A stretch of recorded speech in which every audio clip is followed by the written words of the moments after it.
All right, ladies and gentlemen, thank you for coming. Please put your hands together for Matt Dillahunty. Hey. Woo. Hey. Hi. Oh, wow. Thank you guys so much. Clearly, I know a couple people here. Thank you guys so much for coming out, and a huge thank you to Pangburn Philosophy, who's put this together, along with a number of amazing events that I've been involved with, some of which they've probably run across the screen, so you can be aware it's going on. For those of you who don't know, I'm Matt Dillahunty. For 13 years, I've hosted the Atheist Experience TV show out of Austin, Texas, along with lectures and debates and other stuff. I've also been doing magic since I was about 3, so I put together a magic and skepticism lecture where I do some magic and I teach about skepticism, and we've been touring across Canada. It's been great.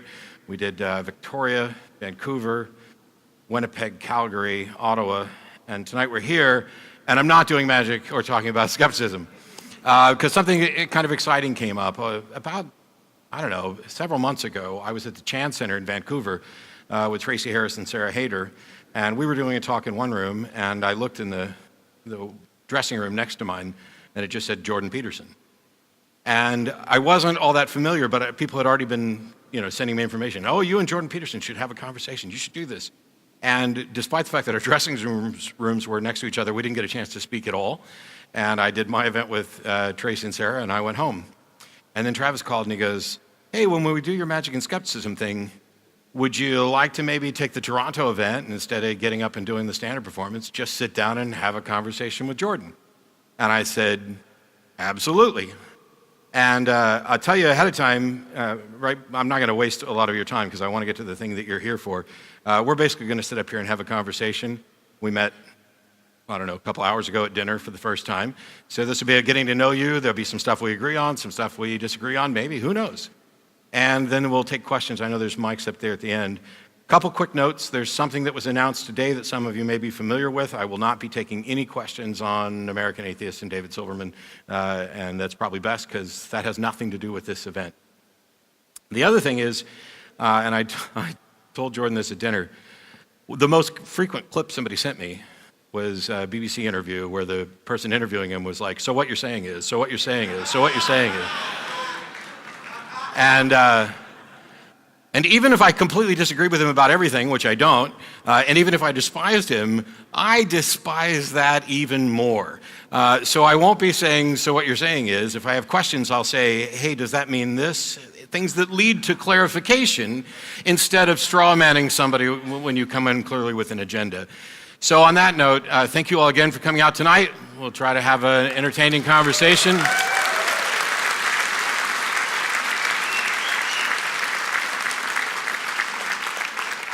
Without further ado, ladies and gentlemen, Dr. Jordan Peterson.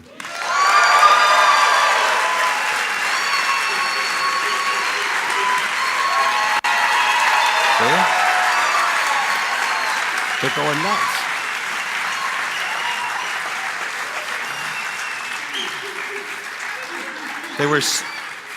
They were so loud I was almost knocked over into my chair. How are you? Ready to go. All right.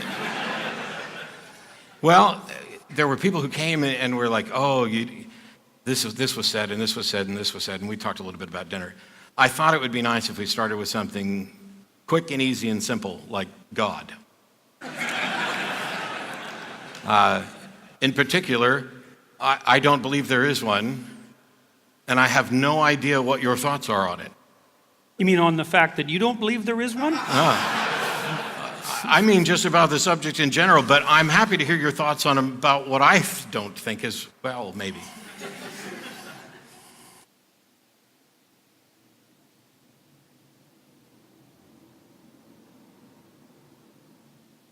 Well, it's a complicated problem, and I don't think that we take it with due seriousness. I specifically don't think that the celebrity atheist types, who I actually have a fair bit of respect for, by the way, take it with due seriousness.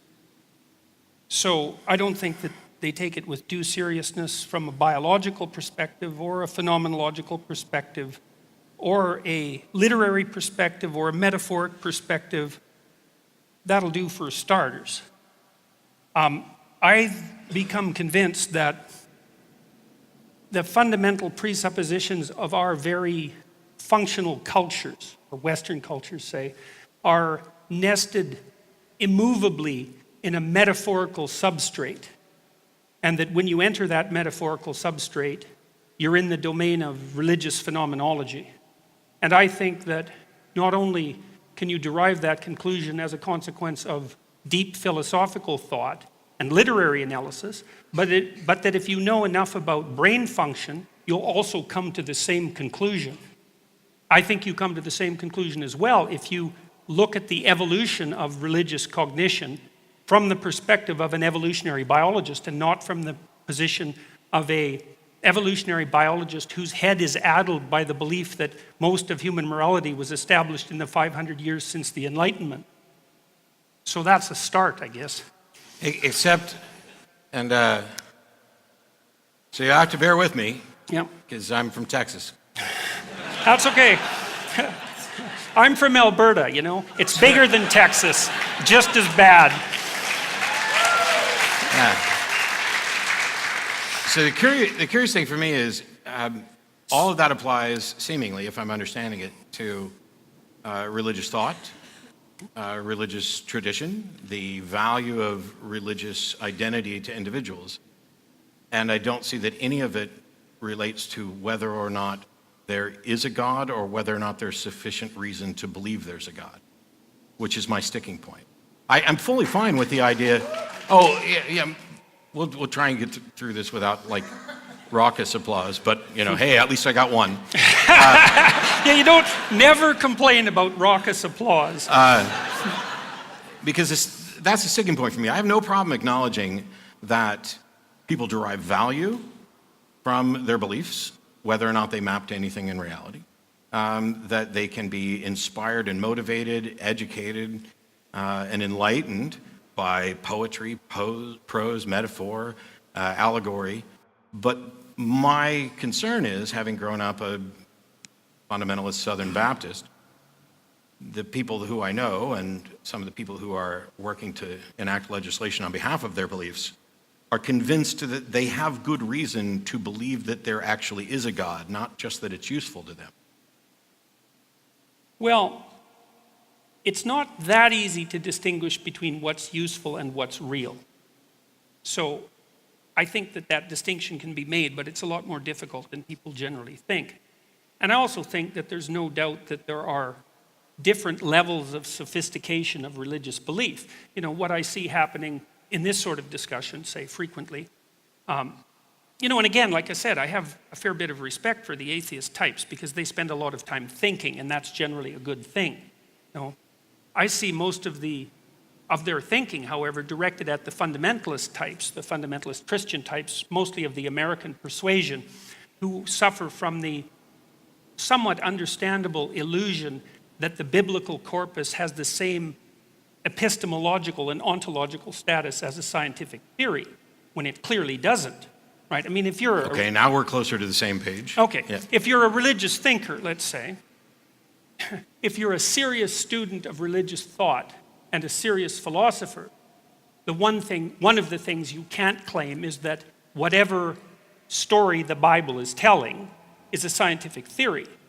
And that's just self-evident. First of all, like, when was the first scientist? Descartes, Bacon, Newton? Maybe you could chase it back to the Greeks, but no farther than that. And so the idea that whatever the people who conjured up the Old Testament creation account were doing was something akin to scientific theorizing is a mistake that would only be made by people who don't know how to distinguish between different kinds of truth.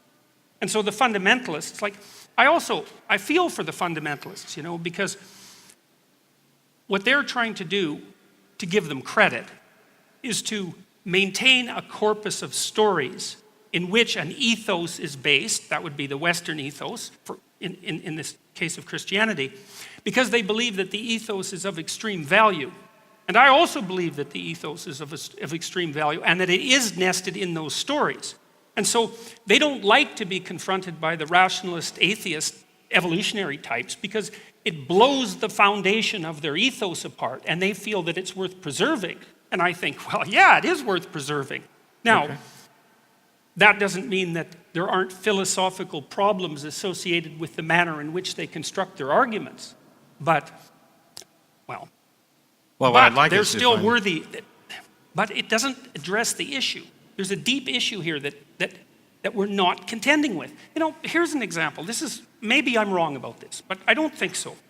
I just finished, well, I thought about it a lot, you know, and I do try to think about where I'm wrong, because I would like to figure out where I'm wrong, because then I wouldn't have to be wrong anymore, right? And being wrong is actually not a good thing. You fall into a pit if you're wrong. And this is what I point out in the lecture on skepticism, since you didn't get to see the show, is that being wrong feels exactly like being right.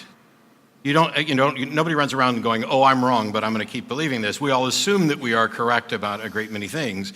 And it's not so much that being wrong is the thing we're afraid of. I think that being exposed as wrong is the thing we're afraid of. Well, we're also sometimes afraid of being wrong, because if you're wrong at a deep level, it can really hurt you. Oh, I agree, It can really take you apart. And so people don't like to be taken apart. Like if you're wrong about your wife, for example, that tends to be a very painful thing. And that's something that's worth pursuing, to try to figure out why that is. That's why I hide the frying pan. That should make you popular. Okay, so one of the issues that I have, and you can respond to this, is that let's say the celebrity atheist types, because I actually like that phrase, they don't seem to me to be contending with the real issues. They seem to be going... What are the real issues?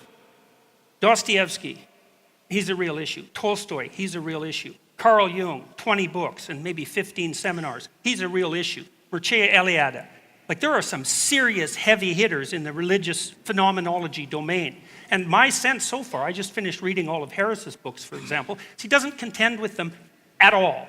And it's like, for me, that's like being an evolutionary biologist and not being aware of Darwin.